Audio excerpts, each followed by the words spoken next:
We want now to try to sum up the impact of the Pope's trip. Our managing editor, Kim Lawton, is here, and so is Father Tom Reese, a longtime expert on the Vatican and the Church. He is senior analyst for National Catholic Reporter. Tom, Kim, welcome to you. Nice to have you back here. There were a lot of messages that the Pope brought to Congress and to the UN. What was the thread? Was there a common denominator?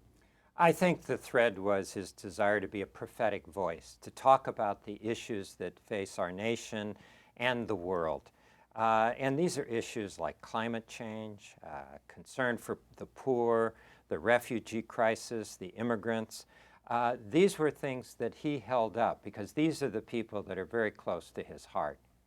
And it was interesting to me that everything went back to the Catholic teaching of human dignity.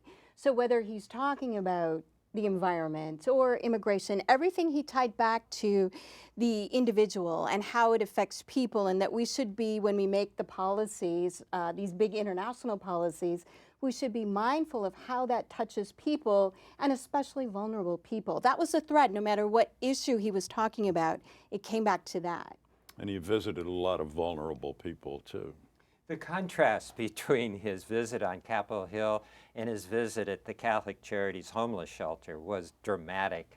Here with all the power brokers, the powerful people, he had a challenging message. But then when he went and visited with the homeless, we saw them crowd around him and he embraced them. Yeah. That was really everywhere. And it didn't seem like something was staged. No, these are his people. These are the people that he's most comfortable with. I think he was happy to be off the hill and back, back with the real people of Washington.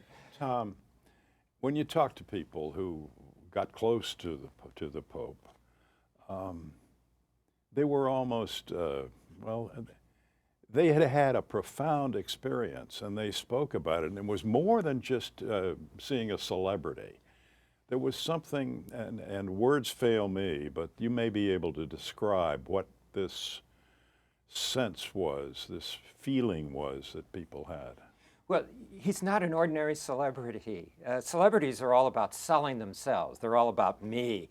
And this Pope is about selling Jesus, about selling the gospel. And when he's with other people, it's not about him, it's about them. And you can just see that in the way he reaches out to people, the way he interacts with them. And it's this authenticity. He's the real deal, and he not only preaches, he walks the talk. I'm sorry, go ahead. Well, I was just going to say, one of the things that I was really struck by this past week is the extent to which some of those same feelings are extended beyond the Catholic fold. So that you had Protestants. There was a poll that came out that said that a lot of Protestants have a more favorable view of the Catholic Church because of Pope Francis. Now, they don't agree. They're not more favorable toward the theology of the Catholic Church, but, just that presence, his personality has given them a more positive impact. So many people, Jewish groups, Hindu groups, Muslim groups, were also engaged in this visit, and that was really interesting. It was something that spread beyond the church itself. But this feeling, this experience, spiritual experience that people had, went way beyond words. Absolutely. I mean, he models what it means to be a Christian. He models what it means to be like Jesus. And that's what people see in this man. That's why they're so attracted to him, and they see him as so different from the typical celebrity who's an egomaniac. This is a man who's totally humble, totally selfless, and reaching out to people and caring about people. It'll be interesting, though, to see the extent to which this feeling, this, spiritual connection people have, to what extent that actually translates into their daily lives. Is that going to make a difference? Having touched Pope Francis, is that going to make someone pray more or spend more time in the church or get more involved in ministries to the poor? And that's something that, is it just this temporary high, or is it something that is profoundly going to change the church? Well, that's very important for the Catholic Church, because we know that 1 out of 3 people who were raised Catholics have left the church. Now, these people who have left the church, like Pope Francis, And they're thinking, well, should I give the church another chance?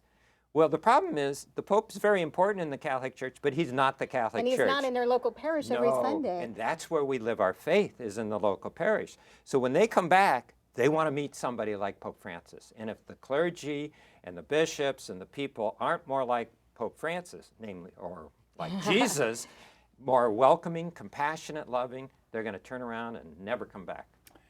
Tom, our time is up. I'm sorry.